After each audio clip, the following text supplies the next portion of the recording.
जय गुरुदेव, जय माता जी, जय गायत्री माता। गुरुदेव माता जी और गायत्री माता जी की सूक्ष्म उपस्थिति में आगे श्रीमद् भागवतम में लिखा है।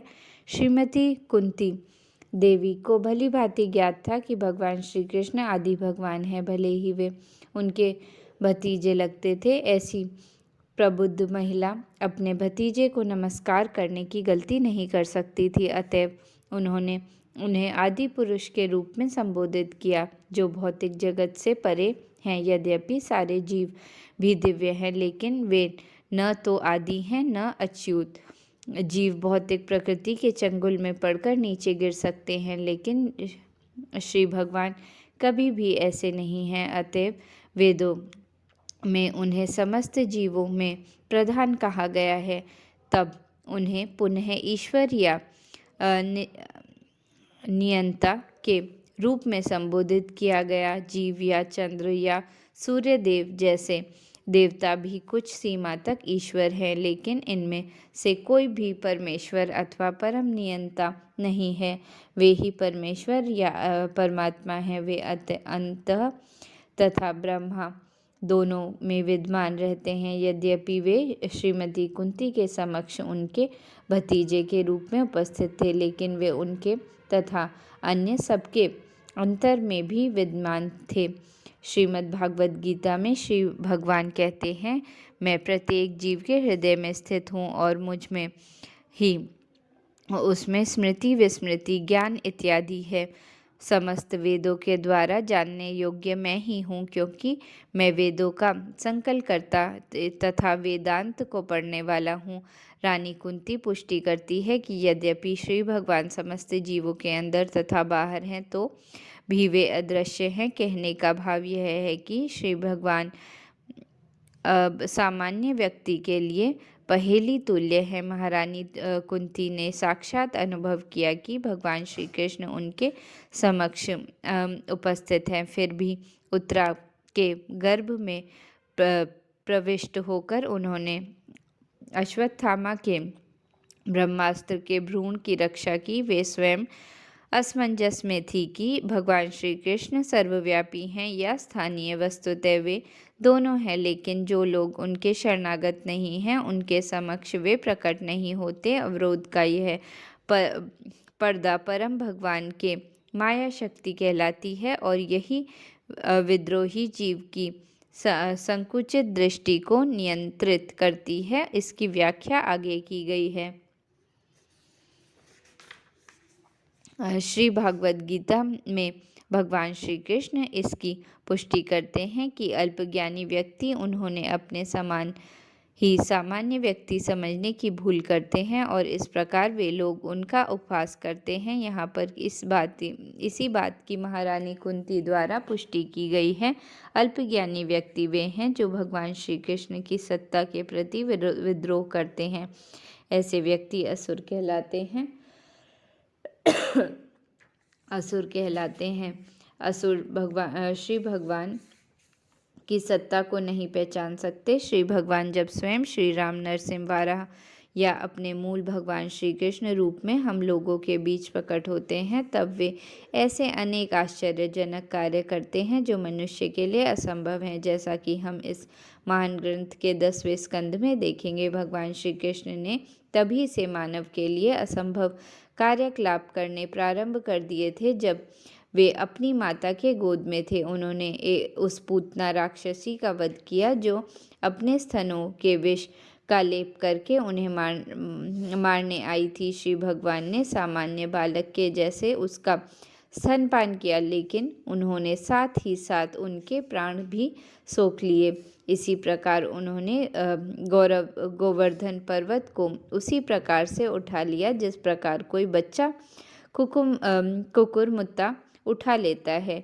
वे वृंदावन वासियों को रक्षा प्रदान करने हेतु पर्वत को कई दिनों तक उठाए रखे। ये श्री भगवान के कुछ अति मानवीय कार्यकलाप हैं जिनका वर्णन पुराणों, इतिहासों तथा उपनिषदों जैसे प्रामाणिक शास्त्रों में हुआ है। उन्होंने श्रीमद् भागवत गीता के रूप में अद्भुत उपदेश दिया। उन्होंने एक वीर, एक गृहस्थ, एक शिक्षक तथा एक त्यागी के रूप में अद्भुत पराक्रम दिखलाया। शील व्यास देवल असित श्री नारद मुनि शील मध्य शंकर रामानुज भगवान श्री चैतन्य महाप्रभु शील जीव गोस्वामी शील विश्वनाथ चक्रवर्ती शील भक्ति सिद्धांत सरस्वती तथा उस पराक्रम के अन्य प्रामाणिक महापुरुषों ने उन्हें पूर्ण पुरुषोत्तम भगवान के रूप में स्वीकार किया है। उन्होंने स्वयं भी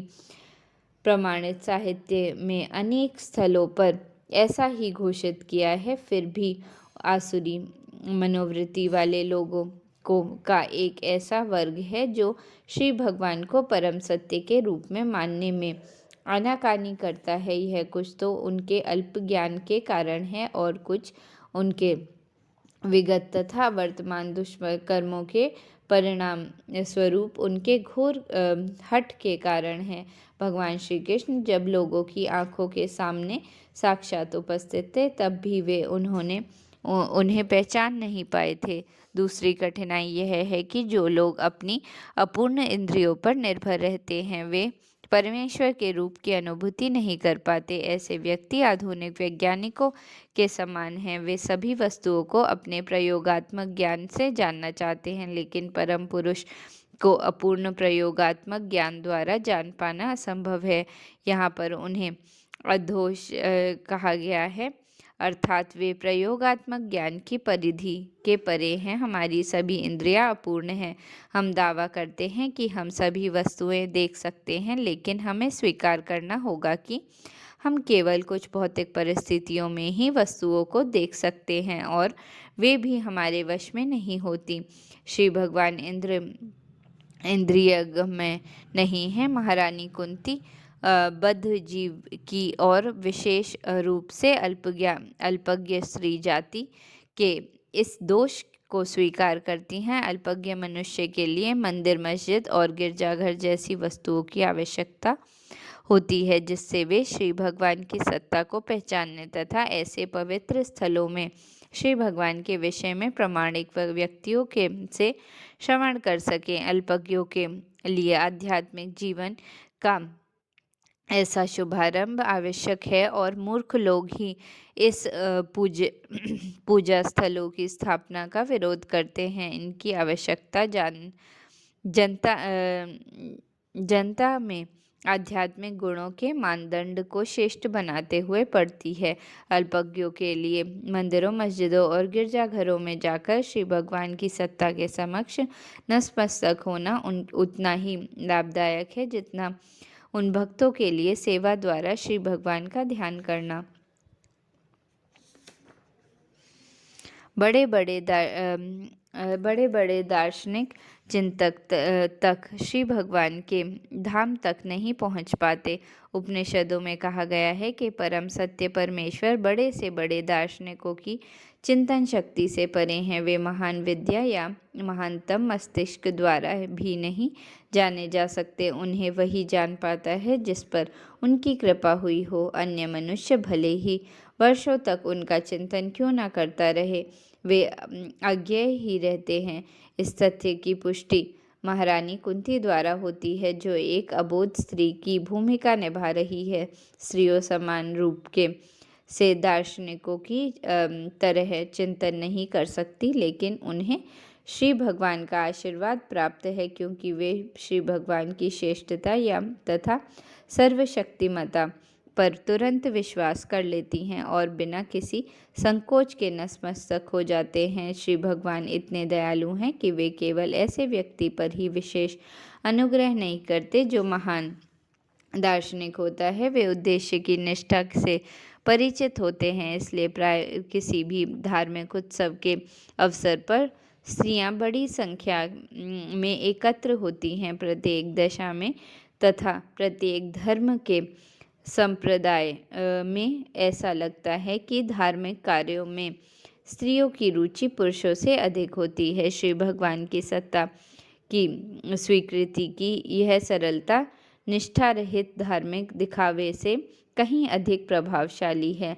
किसी भी भौतिक संपदा द्वारा प्राप्त न किए जा सकने वाले श्री भगवान इस प्रकार अपने अनन्य भक्तों पर विशेष अनुग्रह दिखाने तथा आसुरी मनुष्यों के उपद्रवों का शमन करने हेतु अपनी असीम अहेतुकी कृपा से इस पृथ्वी पर अवतरित होते हैं। महारानी कुंती अन्य सभी अवतारों की अपेक्षा भगवान श्री कृष्ण के अवतरण की विशेष रूप से पूजा करती हैं, क्योंकि वे इसी रूप में सरलता से प्राप्त किए जा सकते हैं। श्री राम अवतार में वे बचपन से ही राजा के पुत्र बने रहे, लेकिन श्री कृष्ण अवतार में राजा के पुत्र होते हुए भी उन्होंने अपने वास्तविक माता पिता के संरक्षण को प्रकट होते हुए ही त्याग दिया और यशोदा माता की गोद में चले गए, जिससे उनकी बाल लीलाओं के कारण अत्यंत पावन वृंदावन के पुण्य भूमि में वे सामान्य ग्वाल बाला का अभिनय कर सके। अतएव भगवान श्री कृष्ण भगवान श्री राम की अपेक्षा अधिक दयालु हैं। वे कुंती के भाई वासुदेव तथा उनके परिवार के प्रति विशेष रूप से अत्यंत दयालु थे। यदि भगवान श्री कृष्ण वासुदेव तथा देवकी के पुत्र रूप में जन्म न लिए होते तो महारानी कुंती उन्हें अपना भतीजा मानकर इतने वात्सल्य भाव से उन्हें संबोधित न कर पाती। किंतु अधिक भाग्यशाली तो नंद और यशोदा है, जिन्होंने श्री भगवान की बाल लीलाओं का रस लूटा और जो अन्य लीलाओं से अधिक मनोहारी हैं। ब्रजभूमि वृंदावन में प्रदर्शित की गई उनकी बाल लीलाएं अद्वितीय हैं, जो चिंतामणि धाम के नाम से ब्रह्म संहिता में वर्णित मूल कृष्ण लोक में हो रही उनकी सनातन लीलाओं का एक दृष्टांत है। भगवान श्री कृष्ण ब्रजभूमि में अपने दिव्य पार्षदों तथा साज सामग्रियों के साथ स्वयं अवतरित हुए थे। इसलिए श्री चैतन्य महाप्रभु ने पुष्टि की है कि ब्रजभूमि के निवासियों के समान अन्य कोई भाग्यशाली नहीं है, और उनमें भी गोपियाँ विशेष रूप से भाग्यशाली हैं, क्योंकि उन्होंने श्री भगवान की प्रसन्नता के लिए अपना सर्वस्व न्यौछावर कर दिया। वे नंद तथा यशोदा के साथ ग्वालों के साथ तथा विशेष रूप से ग्वाल बालाओं एवं गायों के साथ अपनी लीलाओं के कारण गोविंद कहलाए। गोविंद रूप में श्री भगवान ब्राह्मणों तथा गायों के प्रति विशेष दयालु हैं, जिसका अर्थ यह है कि मानवीय संपन्नता बहुत कुछ इन्हीं दो बातों पर निर्भर करती है। प्रथम तो ब्राह्मण संस्कृति तथा द्वितीय गौरक्षा। जहाँ इन दोनों का अभाव रहता है वहाँ भगवान श्री कृष्ण कभी प्रसन्न नहीं होते। यहाँ श्री भगवान के दिव्य शरीर के विशिष्ट चिन्हों में कुछ और वर्णन है जो उनके शरीर को अन्य मनुष्यों के शरीर से अलग करते हैं। भले ही भगवान श्री कृष्ण हम में से एक जैसे लगते हों, लेकिन वे अपने विशिष्ट शारीरिक लक्षणों के कारण सदैव भिन्न रहते हैं। श्रीमती कुंती अपने आप को श्री भगवान का दर्शन कर पाने के अक्षम मानती हैं, क्योंकि वे स्त्री हैं।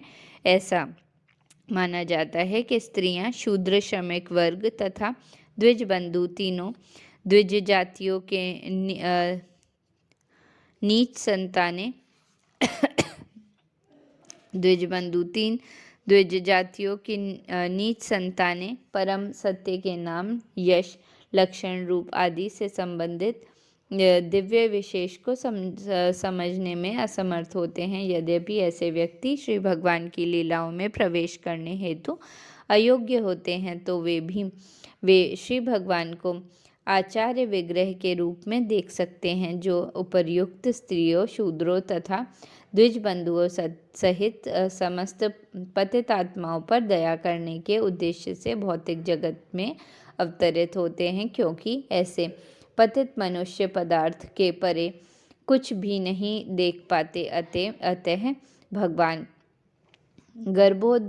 गर्भोदकाशी विष्णु के रूप में असंख्य ब्रह्मांडों में से प्रत्येक में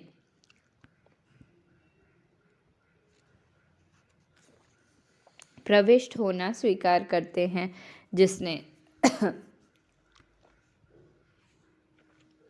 जिनके दिव्य उदर के मध्य कमलवत नाभि के से कमल नाल अंकुरित होती है और इस तरह ब्रह्मांड के प्रथम जीव ब्रह्मा का जन्म होता है। इसलिए श्री भगवान को पंकज नाभि कहा जाता है। ये पंकज नाभि भगवान अनेक तत्वों के बचे आचार्य विग्रह अर्चा विग्रह के रूप में के रूप को स्वीकार करते हैं, यथा मन के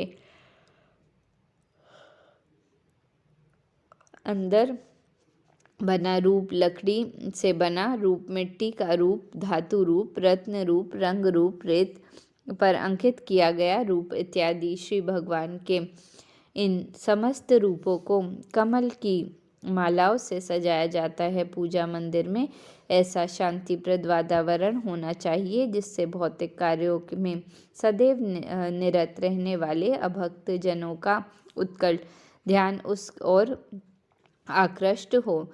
ध्यानी मनुष्य मन के अंदर एक रूप की पूजा करते हैं, अतएव श्री भगवान स्त्रियों, शूद्रों तथा द्विज बंधुओं पर भी दयालु होते हैं। यदि वे विविध रूपों में बने पूजा मंदिरों में जाना स्वीकार करें, ऐसे मंदिर जाने वाले मूर्ति पूजक नहीं होते, जैसा कि कुछ अल्पज्ञ लोगों द्वारा कहा जाता है। बड़े बड़े आचार्यों ने अल्पज्ञानियों पर कृपा करते हुए सर्वत्र ऐसा पूजा मंदिरों की स्थापना की। वास्तव में शूद्रों या स्त्रियों अथवा उनसे भी निम्न श्रेणी में रहते हुए किसी को यह दिखावा नहीं करना चाहिए कि उसने मंदिर पूजा की आस्था पार कर ली है। मनुष्य को चाहिए कि श्री भगवान का दर्शन करने में उनके चरण कमलों से प्रारंभ करके क्रमश जांघों, कमर, वक्षस्थल तथा मुख तक पहुँचे। उसे श्री भगवान के चरण कमलों के दर्शन का अभ्यास किए बिना श्री भगवान के मुख का दर्शन करने का प्रयत्न नहीं करना चाहिए। श्री भगवान की बुआ होने के कारण श्रीमती कुंती ने श्री भगवान का दर्शन चरण कमलों के प्रवाह से प्रारंभ नहीं किया, क्योंकि इससे श्री भगवान लज्जित होते। अतएव इस स्थिति से बचने हेतु उन्होंने श्री भगवान के चरण कमलों के ऊपर से भाग अर्थात कमर के से धीरे धीरे ऊपर की ओर उठते हुए मुख का और फिर चरण कमलों का दर्शन किया। चक्र में प्रत्येक वस्तु समुचित क्रम से होती है।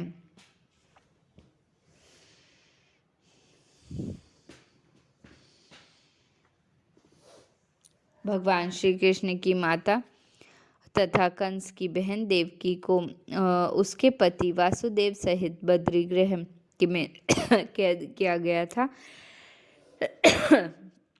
क्योंकि दुष्ट राजा कंस को भय था कि वह देवकी के 8वें पुत्र भगवान श्री कृष्ण द्वारा मारा जाएगा। उसने भगवान श्री कृष्ण के पूर्व पैदा हुए देवकी के सारे बच्चों का वध किया, किंतु भगवान श्री कृष्ण बालवध के संकट से बच गए, क्योंकि वे भगवान श्री कृष्ण के पालक पिता नंद महाराज के घर पहुंचा दिए गए थे। कुंती देवी भी अपने पुत्रों सहित अनेक कष्टों की श्रृंखला से बचाई जाती रही। भगवान श्री कृष्ण ने कुंती देवी पर बहुत अधिक अनुग्रह किया था, क्योंकि उन्होंने देवकी के अन्य पुत्रों की रक्षा नहीं की थी, जबकि उन्होंने कुंती के पुत्रों की रक्षा की। इसका कारण यह था कि देवकी के पति वासुदेव जीवित थे, लेकिन कुंती विधवा थी और भगवान श्री कृष्ण के अतिरिक्त उनका अन्य कोई रक्षक न था। निष्कर्ष यह है कि भगवान श्री कृष्ण उस भक्त पर अधिक अनुग्रह करते हैं जो अधिक संकट में होता है। कभी कभी वे शुद्ध भक्तों को ऐसे संकटों में डालते हैं, क्योंकि ऐसी असहाय अवस्था में श्री भगवान के प्रति भक्त का अनुराग और अधिक बढ़ जाता है। श्री भगवान के प्रति जितनी अधिक अनुरक्ति होगी भक्त की को उतना ही अधिक सफलता प्राप्त होगी।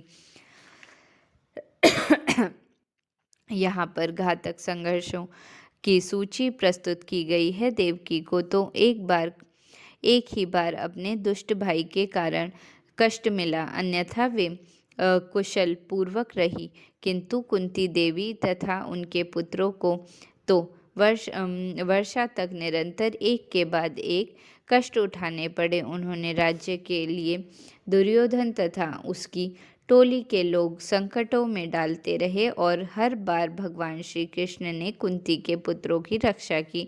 एक बार भीम को भोजन में विष खिला दिया गया, एक बार उन्होंने लाक्षागृह में रखकर उसमें आग लगा दी गई तथा एक बार द्रौपदी को घसीट कर बाहर लाया गया और दुष्ट कौरवों की सभा में उसे नग्न करने का प्रयास करके अपमानित किया गया। श्री भगवान ने द्रौपदी के लिए अपरिमित वस्त्रों की पूर्ति की, जिससे दुर्योधन का दल उसे नग्न होते न देख सका। इसी प्रकार जब पांच पांडव वनवास कर रहे थे, तब भीम को नरभक्षी राक्षस हिडिंब से लड़ना पड़ा, किंतु तब श्री भगवान ने भीम की रक्षा की। यह खेल यहीं समाप्त नहीं हुआ। इन सब कष्टों के पश्चात कुरुक्षेत्र का महान युद्ध हुआ और अर्जुन का द्रोण, भीष्मदेव तथा कर्ण जैसे महाबली सेना नायकों का सामना करना पड़ा। और जब सब समाप्त हो गया तो द्रोणाचार्य के पुत्र ने उत्तर के गर्भस्थ शिशु को मारने हेतु ब्रह्मास्त्र छोड़ा। तब श्री भगवान ने कुरुवंश के एकमात्र वंशज महाराज परीक्षित की रक्षा की। जय गुरुदेव, जय माता जी, जय गायत्री माता।